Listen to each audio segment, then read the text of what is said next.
Alright, so does Duolingo work? Well, here's what you need to know about Duolingo to decide if it'll work specifically for you or not, right? Because each person has a different learning style, different learning needs, and ultimately what works for you is going to depend on what you need and how you learn.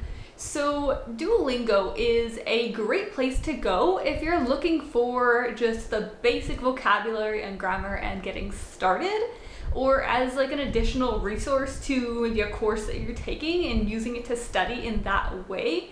And it's a great resource overall just for beginners, but it definitely is not enough to get you to a high level of fluency or even really like a speaking level of fluency, because the only way that you're going to learn how to speak with people or to people is by practicing speaking with people, right? So yes, Duolingo will definitely help you if you go through all the programs and you use that as it's meant to be used. And it is a great resource in that way, but it, like any resource, it's not enough in and of itself, because ultimately how well your resources work depends on how well you use them and apply what you learn. So a little bit of my background with Duolingo is that I have used it for a couple of different languages, and I also have used Rosetta Stone, and I prefer Duolingo to Rosetta Stone because not that either one is better than the other, but Rosetta Stone is basically like more visual with more pictures, and then Duolingo is more translation based. And I just prefer translation-based learning to pictures and that type of learning. I like to know exactly what something is in my language, like the translations, even though, translations are not perfect, they're translations and things are different in one language or another, but that's my preferred method of learning. That's not to say that Rosetta Stone isn't also a great resource if you like that style of learning.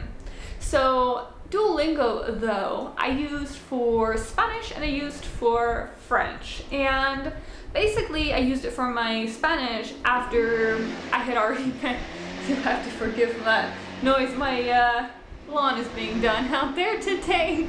But yeah, so I used it for Spanish, and basically I had already been studying Spanish for a while, but I wanted to review, so I use it as like a refresher just to go through, and it's good for that too. Like, it's good for beginners, and it's also good just if you want to have some kind of practice, like something that, because it does have that listening and speaking and then a little bit of writing practice. So it is just good to keep it like fresh in your mind. It works for that too. And then for French, I actually used it after I had studied a little bit, and then I wanted to do more on my own, and I did that as well, and I actually learned quite a bit through Duolingo. And so after studying French with a private teacher for about a year, and then I did Duolingo, I went through, just through the tree and all of that, and it helps quite a bit. But I mean, I don't speak French fluently, but I understand a lot. So my understanding is pretty good of that, and I think that Duolingo played a pretty large role in that, as well as my French classes, of course, because those were, actual classes going through and practicing and having corrections and all of that.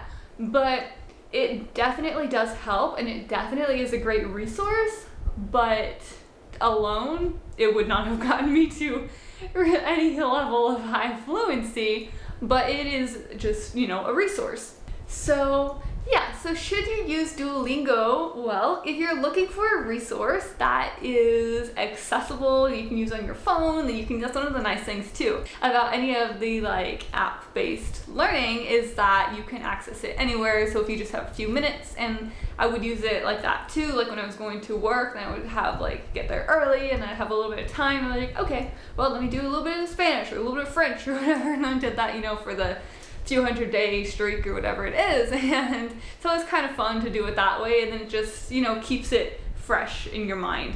But yeah, if you're looking for something like that just to have some kind of low-key practice and to build a little bit of new vocabulary or maybe review, then yeah, it's a great resource.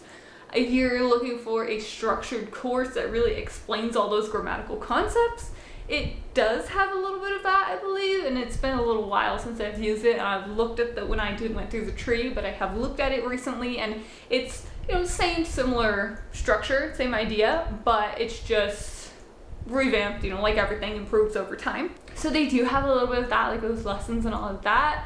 But I would definitely say that if what you want is a structured course, to find a structured course, and then to use something like this to supplement that. So have like a main curriculum, it's probably not a main curriculum, maybe it's developing in that way, or maybe it will become that way, but really how you're going to become fluent is by getting that basic vocabulary and grammar, which you can do through Duolingo, or through a course if you're getting all of that. And if you really want to know like exactly how all of the different grammatical pieces work and all of that, that's where like a course really comes in, because it's a focus on understanding all of those different grammatical structures and rules and understanding the language and all of that, whereas programs that are like app-based are usually more of just vocabulary.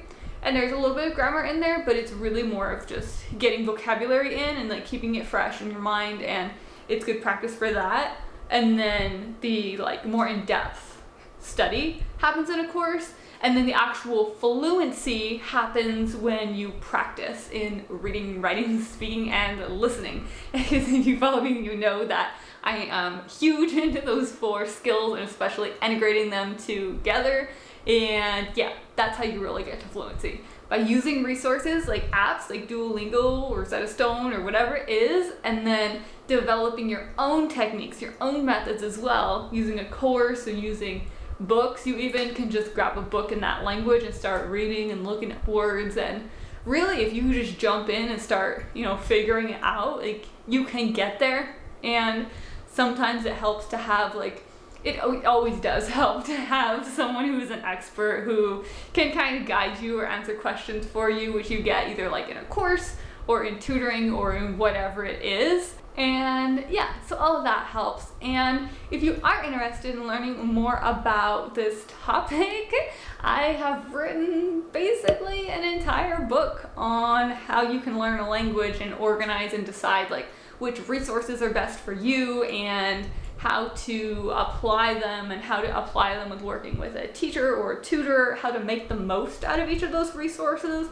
how to just plan out your entire study system and really get all that going. Really think about how language is acquired and transfers from your native language to your second language, and uses all that reading, writing, speaking, and listening, all of that. I'll drop that link down below in the description, and I will leave you guys with that. So as always, if you have any questions or comments, feel free to leave them down below in the comments section, and I will be checking those out. And I will see you guys back here next time. Bye.